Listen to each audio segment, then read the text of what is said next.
Hello friends, today we are going to learn second part of vector differential calculus. First, we are starting with a curve. Last time we have discussed gradient of a scalar function and divergence of a vector function.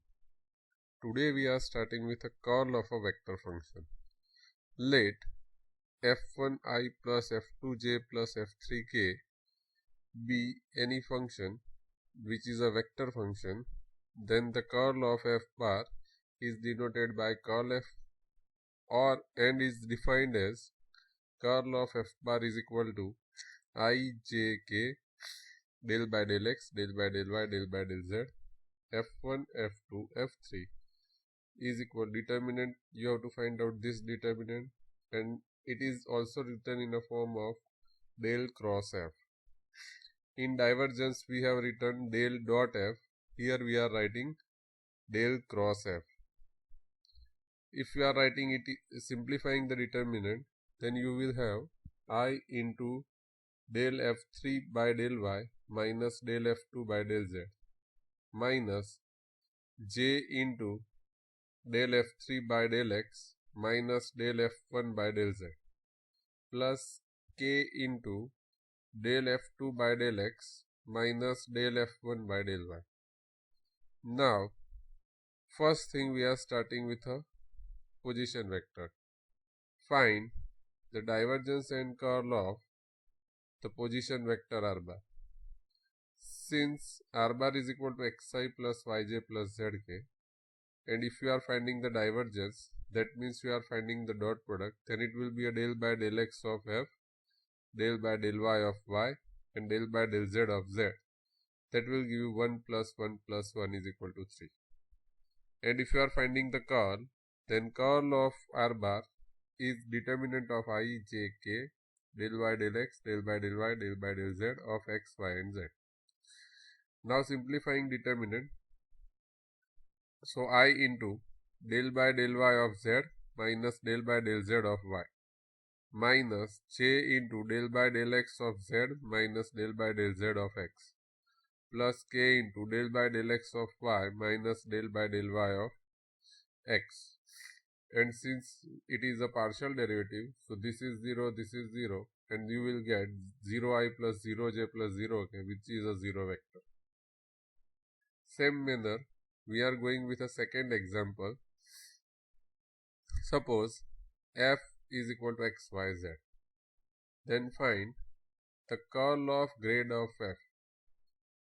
Okay, that means first you have to find the gradient.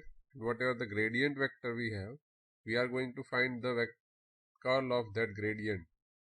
So f is equal to x, y, z. So grade f is equal to I into del f by del x plus j into del f by del y plus k into del f by del z. So derivative of x with derivative of f with respect to x, that will be a yz. Derivative of y with respect to derivative of f with respect to y will be xz, and derivative of f with respect to z will be xy. That means we have a grade f is equal to yzi xzj plus xyk. Now curl of grade f is ijk del by del x del by del y del by del z of yz, xz and xy. Using definition of determinant, I into del by del x of xy minus del by del z of xz minus j into del by del x of xy minus del by del z of yz plus k into del by del x of xz minus del by del y of yz, and that will give you I into x minus j into y minus y plus k into z minus z, and that will give you 0i plus 0j plus 0k. That means you have a 0 vector. Now, the first thing, if you have a curl of f bar is 0, then vector field f bar is irrotational. Same manner, if the curl of f bar is 0, then the vector field is f bar is conservative. So first we are starting with example. Show that f bar is equal to y square minus z square plus 3yz minus 2x into I plus 3xz plus 2xy into j plus 3xy minus 2xz plus 2z into k is both solenoidal and irrotational. See, you have to prove that the function f bar is solenoidal and irrotational both. So what we are going to do, first thing we are going to do is divergence for solenoidal. For solenoidal we are going to prove that divergence of f is 0. So for divergence of f bar, del by del x of y square minus z square plus 3yz minus 2x plus del by del y of 3xz plus 2y plus del by del z of 3xy minus 2xz plus 2z. Differentiation of this term with respect to x, so y square has a derivative 0, z square has a derivative 0, 3yz has a derivative 0, minus 2x has a derivative minus 2. Same manner, derivative of this term with respect to y, so 3xz has a derivative with respect to y 0 and 2xy has a derivative 2x. And derivative of this term with respect to z, so 3xy has a derivative 0, minus 2xz has a derivative minus 2x and 2z has a derivative 2. So adding this will give you 0. That means divergence of f is 0, so f bar is solenoidal. Same manner we are going to prove that curl of f bar is 0. So curl of f is I, j, k, del by del x, del by del y, del by del z, y square minus z square plus tyz minus 2x, 3xz plus 2xy and 3xy minus 2xz plus 2y. You have to find determinant.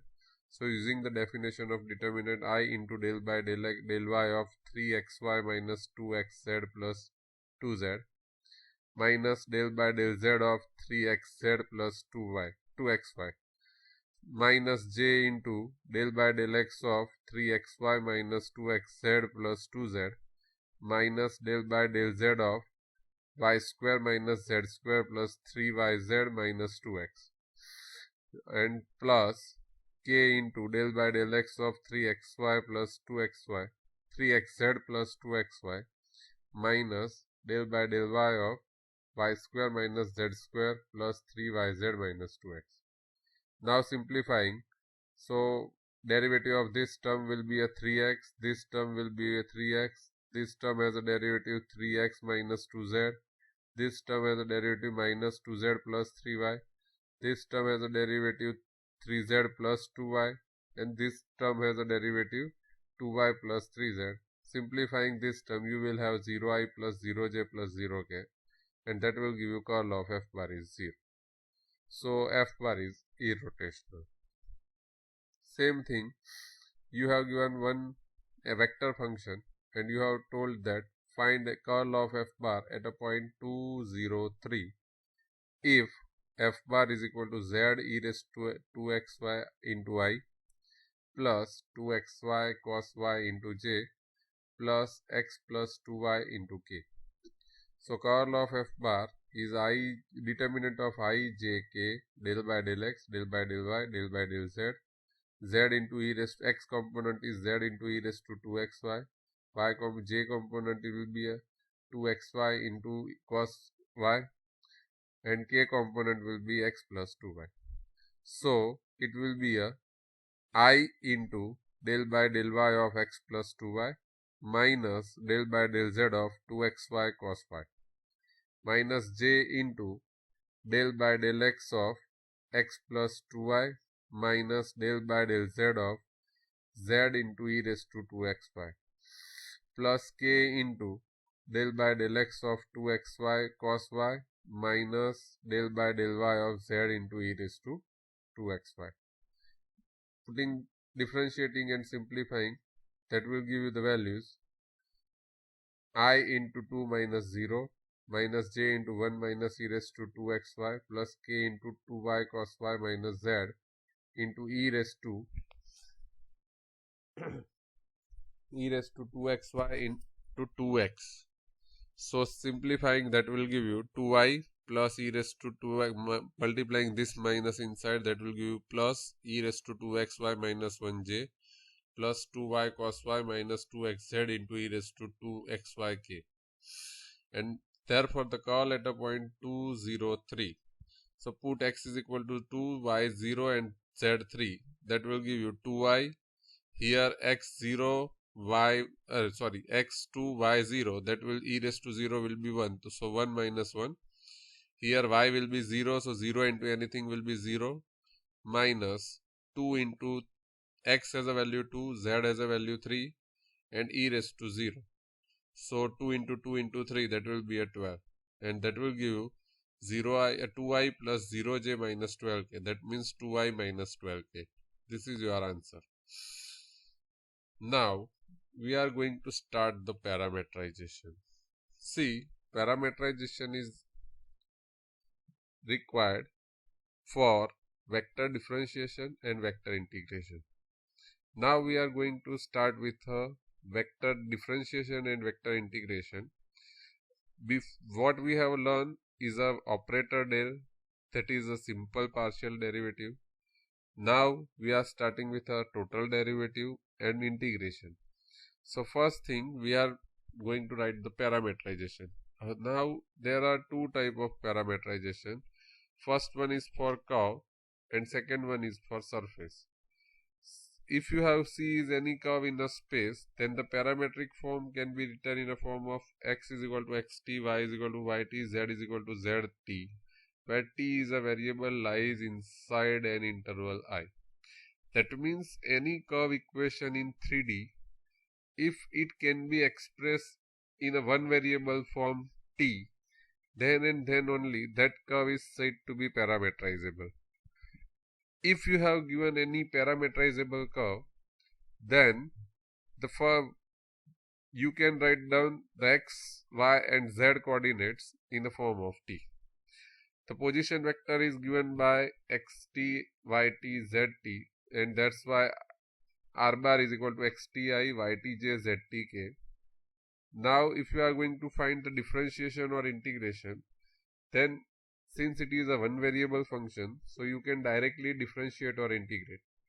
See, integration we have taken in between some points a to b, where a and b both are the values of t. So r dash if you are taking, then dr by dt is nothing but dx by dti, dy by dtj, dz by dtk. See here, the basic thing is I, j and k are treated as a constant. Same manner in integration, I into integration xt dt plus j into integration yt dt plus k into integration zt dt. Here integration and derivative both are taken component wise. Suppose this is a curve parametrization. If you are starting with a surface parametrization, then you require two variables to parameterize the surface in 3 dimensions. That means x, y and z can be written in the form of two variables u and v. So x is in the form of uv, y is in the form of uv, z is in the form of uv. Then r bar is given by x uvi, y uvj, z uvk. And this is called the parametrization of surface. Now I have written some parametric equation of some standard curve. First one is the equation of a circle. Circle is x square plus y square is equal to a square. Then its parametric equation is x is equal to a cos t, y is equal to a sin t, where t is between 0 to 2 pi. 0 is included, 2 pi is excluded. Same manner, ellipse has a parametric equation a cos t, y is equal to b sin t, x is equal to a cos t and y is equal to b sin t. Again t is between 0 to 2 pi, 0 is included, 2 pi is excluded. Same manner for parabola, if you have parabola x square is equal to 4ay, then x is equal to 2at and y is equal to at square, where t belongs to r. And for y square is equal to 4ax, you have y is equal to 2at and x is equal to at square. Again t belongs to r. Same manner for hyperbola, x square upon a square minus y square upon b square is equal to 1. you have x is equal to a sec t, y is equal to b tan t, where t belongs to R. See, these are some standard curves which we have written. Also, we can write down for a line. Same thing we have written for a parametric surfaces. Cylinder in 2 dimension, the equation of circle will be cylinder in 3 dimension. So if you have given x square plus y square is equal to a square, then z will be z. So in that case, x is equal to a cos t, y is equal to a sin t, and z is equal to z. So here you have two variables t and z. So your surface will be written in the form of two variables t and z. Same manner, if you have given Kohn equation x is equal to x square plus y square is equal to z square, then x is equal to u cos v, y is equal to u sin v, and z is equal to u. Here I have written it in the form of u because it is easy to express it in the form of u and v. Same manner, suppose you have given an equation of a sphere, then sphere will be x square plus y square plus z square is equal to a square. Then the x is equal to a sin theta cos phi, y is equal to a sin theta sin phi, and z is equal to a cos theta. Same manner, ellipsoid, if you have given an ellipsoid, then ellipsoid can be expressed in the form of x square upon a square plus y square upon b square plus z square upon c square is equal to 1. So x is equal to a sin theta cos phi, y is equal to b sin theta cos phi, z is equal to c cos theta. And the last thing, line in a 3 dimension, which can be expressed in a form of x minus x0 upon a is equal to y minus y0 upon b is equal to z minus z0 upon c. Then it can be written in a parametric form, x is equal to x0 plus at, y is equal to y0 plus bt, and z is equal to z0 plus ct. So this is the parametrization.